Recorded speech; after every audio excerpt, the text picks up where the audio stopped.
Bonjour Christophe, bonjour Patrick, bonjour Olivier du coup, bonjour à toutes les damoiselles, les damoiseaux, les boutons de fleurs, les bourgeons de feuilles et tous les rêveurs. Voilà, c'est donc le printemps, oui, c'est la première saison de l'année. L'année de la nature s'entend, l'année du cycle éternel des saisons. Alors j'ose vous le dire, enfin clair, beau et net, bonne année à tous. V'là le printemps, v'là le joli vent, v'là le printemps, mamie m'appelle, v'là le printemps, v'là le joli vent, v'là le printemps, mamie m'attend. Le printemps, c'est le renouveau. Ça verdit, ça reverdit, et si on écoutait de plus près la nature, si on la regardait au plus petit des choses, la joie de ce renouveau ferait peut-être cet air de péplum flamboyant, les trompettes d'Aïda de Verdi.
La naissance nouvelle de la végétation, les flots désolidifiés, toutes ces pattes d'insectes qui se réveillent et qui martèlent le sol, les ailes qui vrombissent dans l'air. Ah, si on écoutait bien, dans notre cœur symbiotique en cosmos, on entendrait Verdi.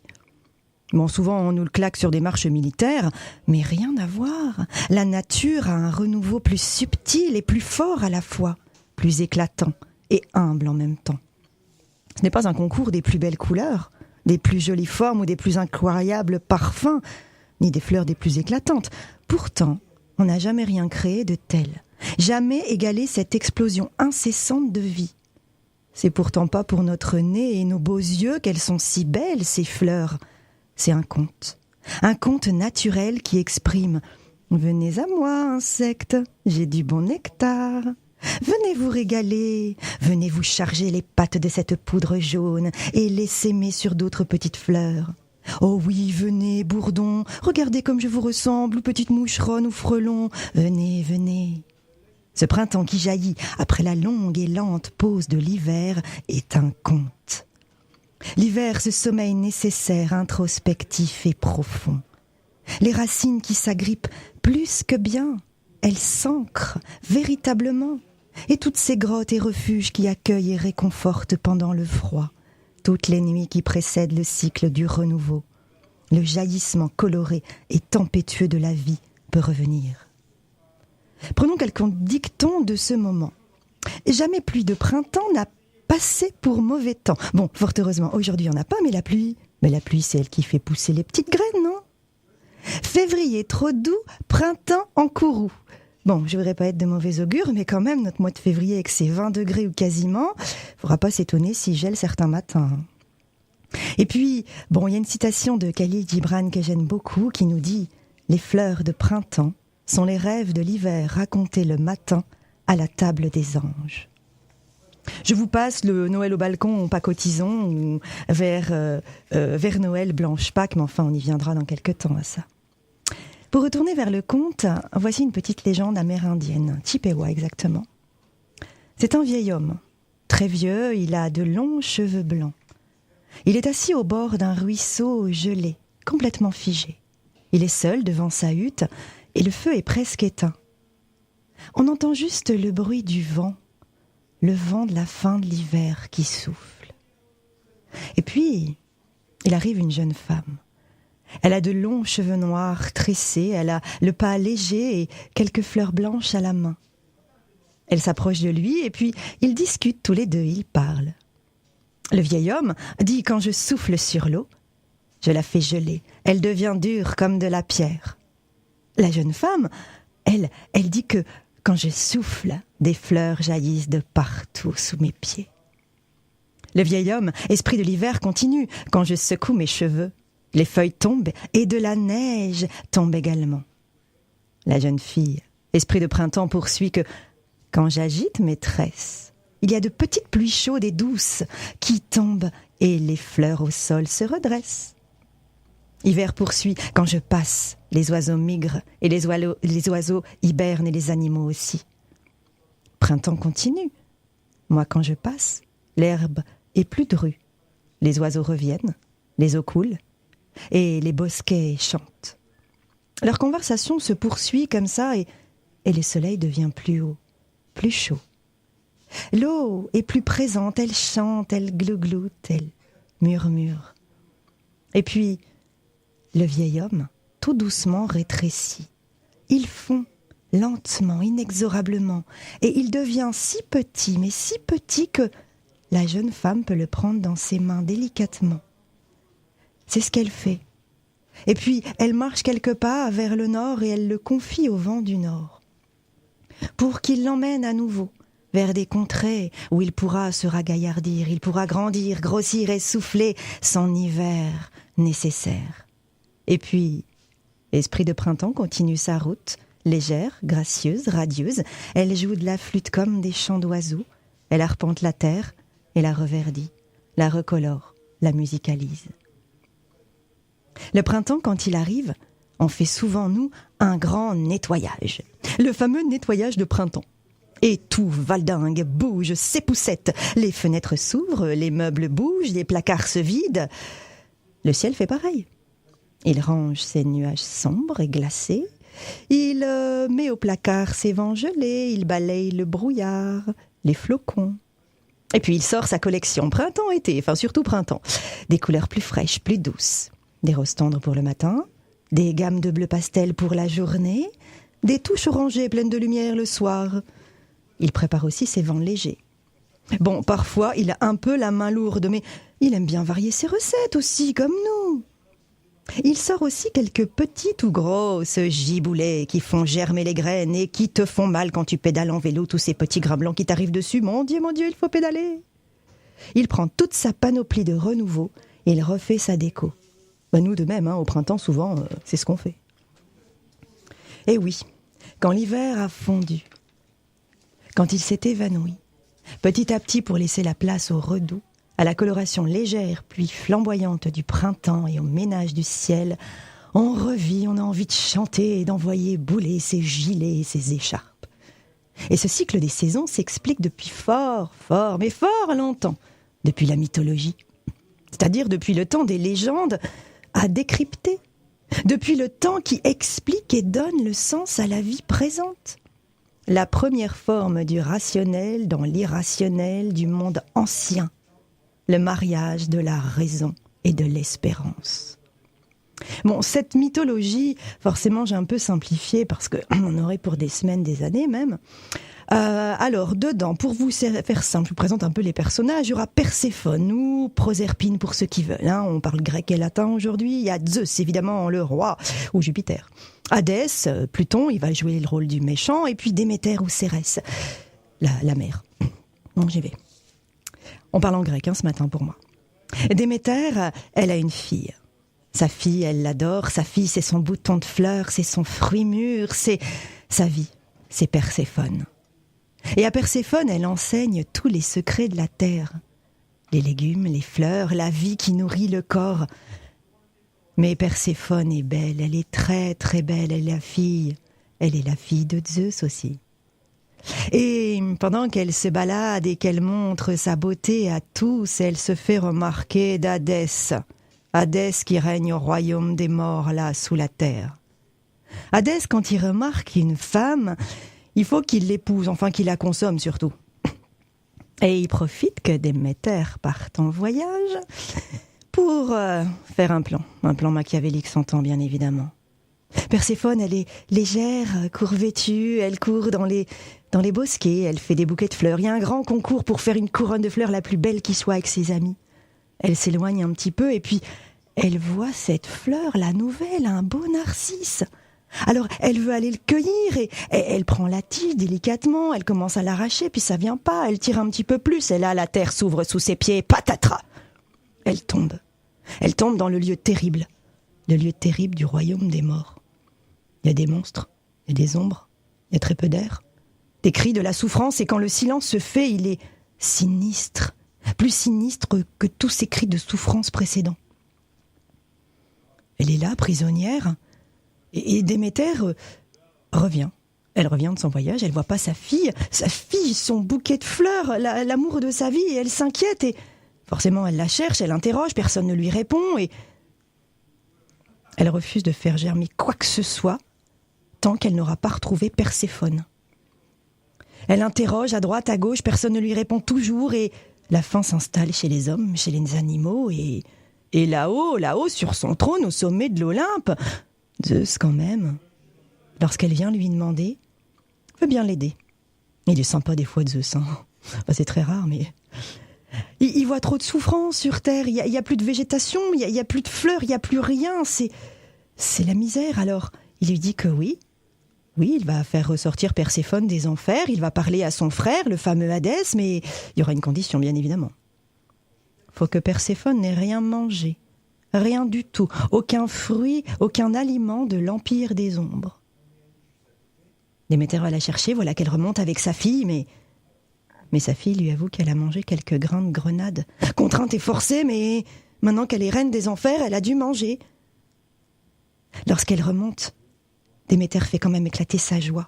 Il y a des fleurs, il y a des bourgeons, c'est le printemps. Et puis, comme Perséphone peut rester quelques mois, la moitié de l'année, lui succède l'été. La fraîcheur, la beauté, la nature vivante. Et puis, quand la reine des enfers qu'elle est devenue, Perséphone doit redescendre au centre de la terre, c'est plus tragique, c'est plus sombre et en même temps, c'est nécessaire. C'est un peu désolé qu'elle repart quand c'est l'automne et l'hiver. Voilà comment on expliquait les saisons au temps de la mythologie il y a très longtemps. Mais on peut remonter encore plus longtemps. Vous savez, il y a des gars qu'on appelle les astrophysiciens. Souvent, ils ont des grandes barbes, ils ont l'air complètement hébétés, allumés, ils sont super géniaux. C'est ceux qui regardent le ciel depuis des observatoires perchés là-haut dans des montagnes complètement inaccessibles. C'est ceux qui scrutent le temps à travers les étoiles, les galaxies et les planètes. C'est ceux qui voient l'invisible poussière qui n'existe déjà plus quand ils la voient. Eh bien, eux, ils situent la cause des saisons, et notamment du printemps. Il y a, accrochez-vous bien, 13,7 milliards d'années. Lorsque l'explosion cataclysmique intersidérale du Big Bang est arrivée. Ouais, c'était complètement dingue. On n'arrive pas à remonter plus haut, mais en tout cas là, ça commençait à faire quelque chose là-haut dans le ciel. Et puis, bien des années, centaines, milliards, etc., vous les mettez dans le sens que vous voulez plus tard, la fameuse Voie lactée est arrivée. Et puis le soleil. Oh, le soleil, il tournait rapidement sur lui-même. Quand je dis rapidement, faudrait... C'est incroyable. Une toupie de feu entourée d'une myriade de grains de poussière. Et ces grains de poussière eux-mêmes tournaient en s'entrechoquant et de collision en collision, d'altération en entrechoc. Et la Terre est apparue. Oui, bon, je sais, c'est un peu rapide, mais c'était il y a 4 milliards d'années, et c'est pareil, le temps passe très très vite dans les contes comme en astrophysique. Bon, il n'y a pas que la Terre qui s'est formée. Il y a d'autres choses, évidemment, parce qu'il y a eu d'autres chocs, d'autres tempêtes célestes, et puis des planètes, des astéroïdes, et tout ça, c'est plus ou moins stabilisé. Hein, on croirait que c'est pas sorcier, mais non, c'est juste scientifique et poétique, ça s'est stabilisé sur des rotations. Des rotations toutes parallèles au Soleil. Bon. Sauf que la Terre, la Terre, notre belle planète, elle avait un allié, un satellite massif, la Lune. On la voit tous les soirs, la Lune, elle nous fait des clins d'œil là en ce moment. Eh ben, elle lui a donné comme une petite claque légère là, et cling, elle a bougé son axe rotatif. Elle était plus tout à fait parallèle au Soleil. Bon, ça a l'air de rien tout ça, hein. Mais ça a fait que la température sur Terre, au lieu d'être tout le temps identique, elle diffère selon le lieu et le moment de quand notre botvienne Terre, elle tourne. Bon, voilà comment quelques collisions cosmiques d'il y a des milliards d'années nous ont assuré de voir avec bonheur les saisons se succéder. Les sous-bois qui verdissent ou deviennent marrons, les couleurs qui explosent, les oiseaux qui partent et reviennent, les insectes qui vrombissent, enfin toute la nature qui s'éveille ou qui s'endort. C'est clair la science comme ça, non ? Non, je recommencerai une prochaine fois si vous voulez. Bon, en tout cas, auditeurs, auditrices, le printemps est là et cette année, il ne nous fait pas mentir, il est vraiment là. Alors, sortez, chantez, dansez, poétisez le monde et émerveillez-vous de tant de beauté. Plantez, semez, humez, dessinez les herbes et les fleurs, les arbres et les fourmis. Écoutez, observez, appréciez les chants d'oiseaux, les ailes butineuses, le vent et même la pluie. À chaque saison, enivrez-vous des merveilles proposées. Légère et court-vêtue ou emmitouflée, allez à petits pas et respirez chaque moment comme une éternité. Je vous propose un oiseau sur un fil par Rosemary Stanley et Dom Lanena.